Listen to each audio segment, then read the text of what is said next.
So this is a tutorial on how to run comps and price a property. So the first thing that you want to do is pull up your matrix, and you want to pull up the subject property that you are running comps on. So you'll go to home, you'll put the address in,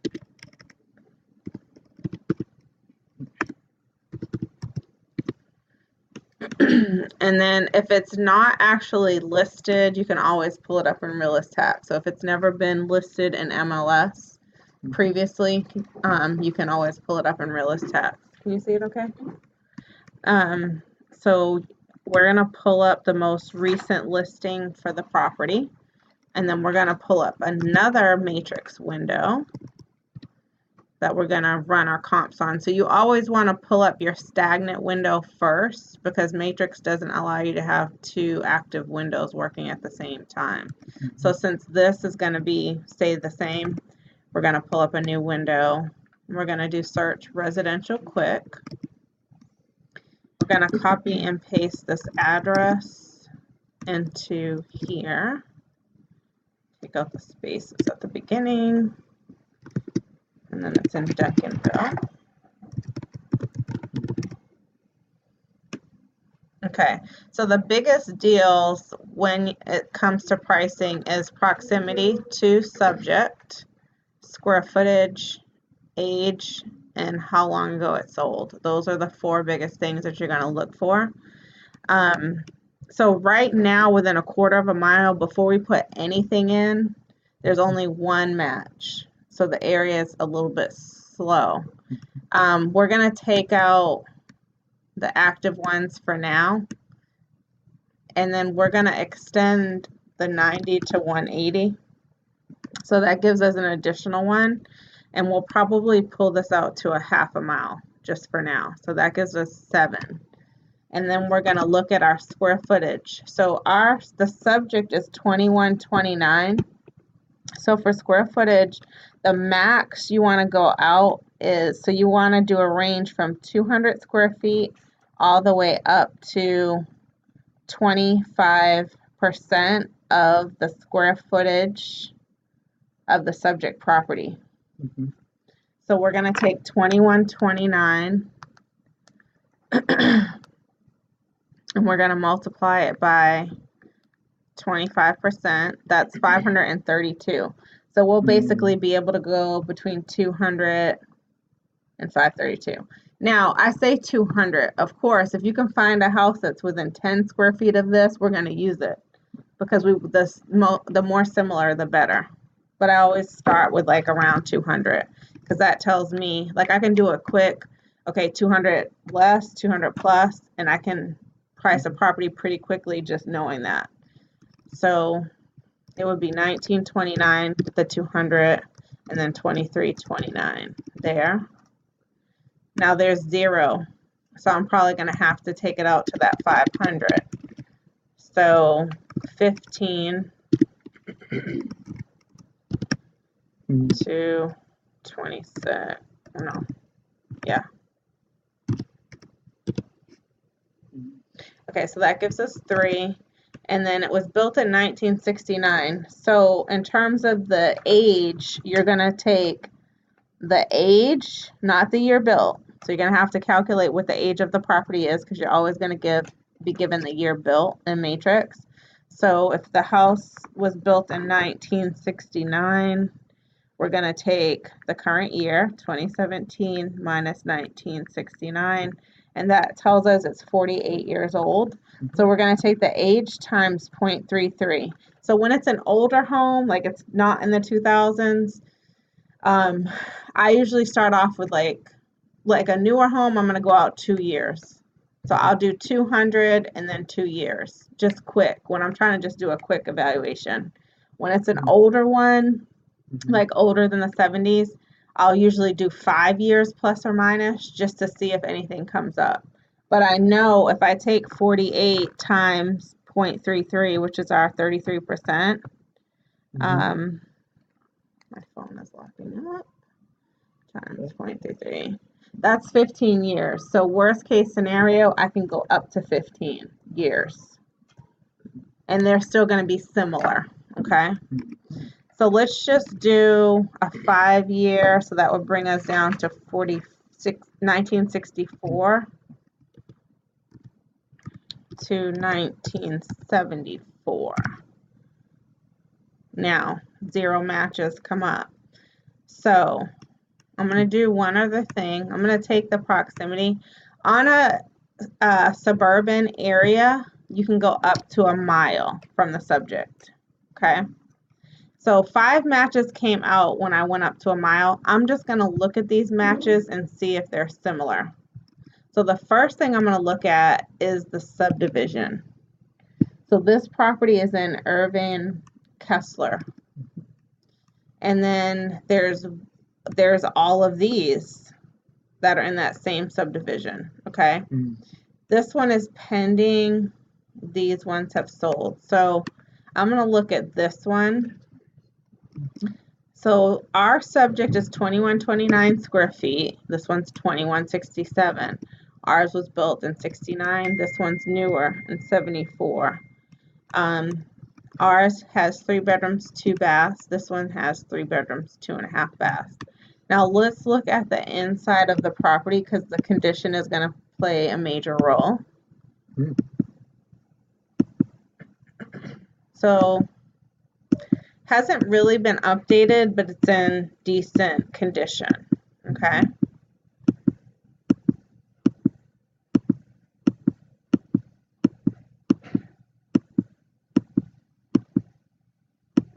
So that's the subject. That's the comp. So the most that anything has sold for over there that's similar in this sense is 167. So now, but that's without updates. So let's go and extend. Well, we did that. We can push this out because we only did 5 years. So let's take it down to 60. And then let's go up to 78. See if anything else pops up. Okay, now this one is not in the same subdivision. So I'm not going to weigh as heavy on it, but let's just see what it looks like. It has the wood flooring there.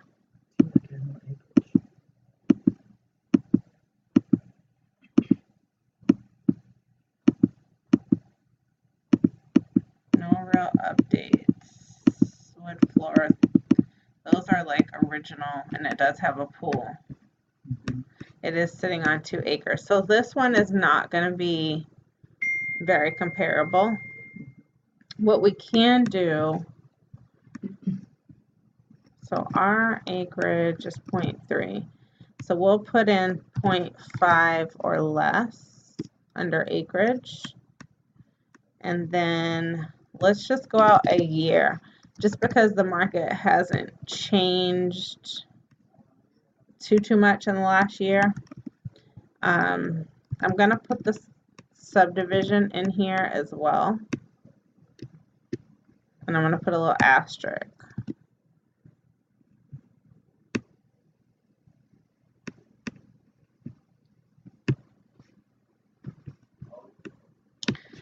So the most that anything has sold for. Now let's see if we can find something that has updates. We're going to look at this one. Let's see what it looks like.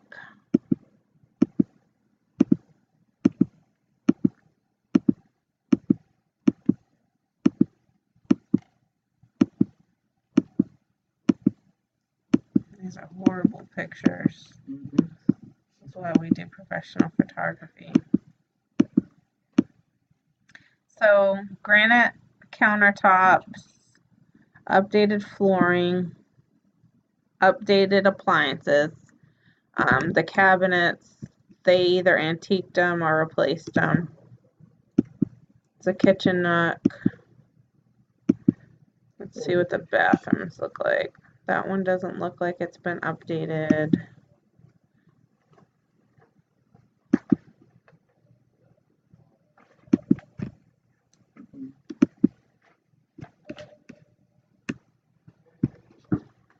let's read the description. Secondary bedrooms are spacious.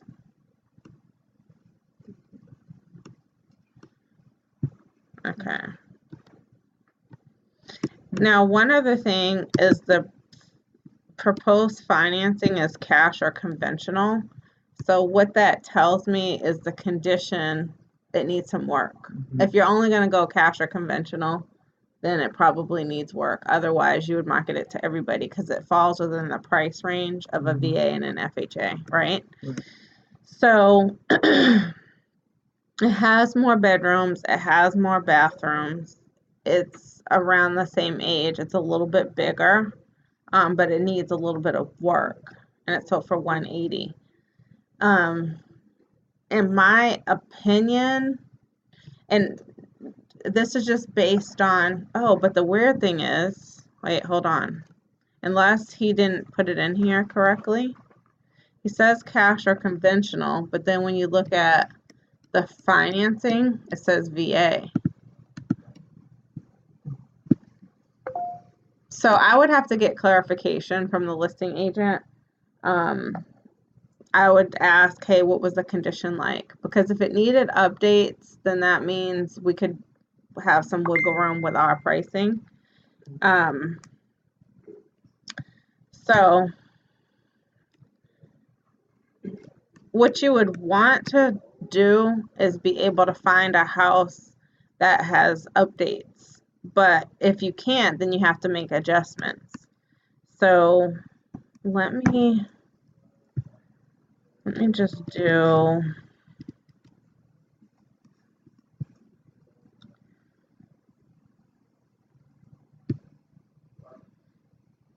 because we can go 15 years. So let's just max out our age. We've already maxed out our square footage. So this can go up to 84. And then this can go down to 54. So let's just look at what, if we have anything additional here. So it's still the most, oh no, here we go. Here's a 220. Let's see what 220 looks like over there. So larger, newer significantly, but we have updates. So that can help.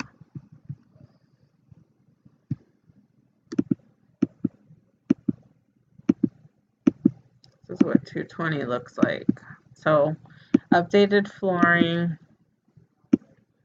Have a little, now you can tell like the cabinets look nice. That's like a little wet bar area. There's a deck. Now the bathrooms, that hasn't been updated. That's, I mean, they put new fixtures.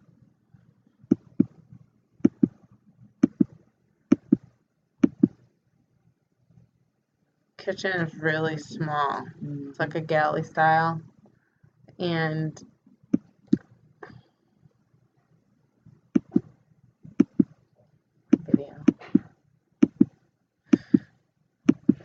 so this area is going to be like a custom type. The houses over there are not like tract homes. I know this area.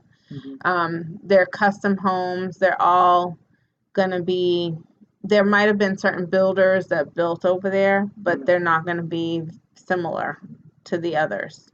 So an appraiser is either going to take two approaches. It's going to compare it to this one and adjust down, or it's going to compare it to the other ones. So it's probably going to compare it to the other ones that have sold because there's more of those, and adjust up for the difference in the updates. But the updates aren't going to really give you $25,000 to take you from 180 to 205, because it's really, I mean, he added square footage. So let's just look at what this would look like and comparing it to the 180. So we'll take this 180. Now the good thing is, let's do one other thing before we do the comparison. Let's see if there's anything else active over there.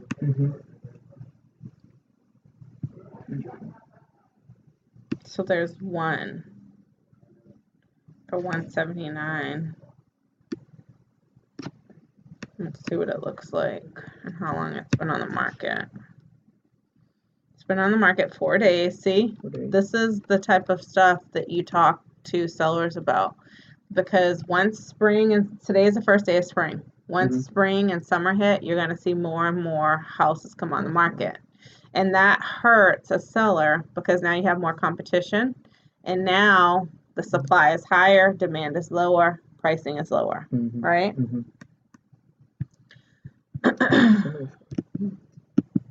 So 4 days on the market. Let's update it. Flooring.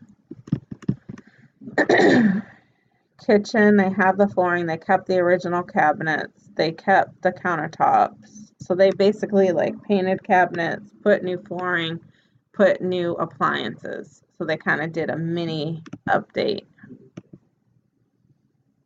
It's open, so that's nice because it's open to, like, well, you can't really see the living, but there's the dining and then the living there. Utility room, half bath. So they updated the rooms, the bathrooms. So that one's completely updated too.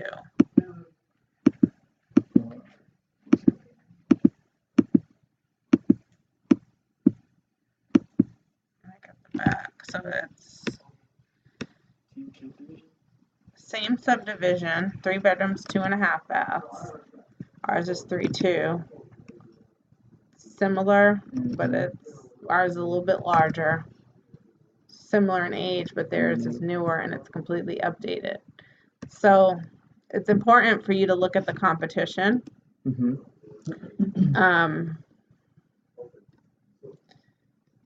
And why would somebody spend, almost $20,000 more for this, for your property, when they could get this completely updated?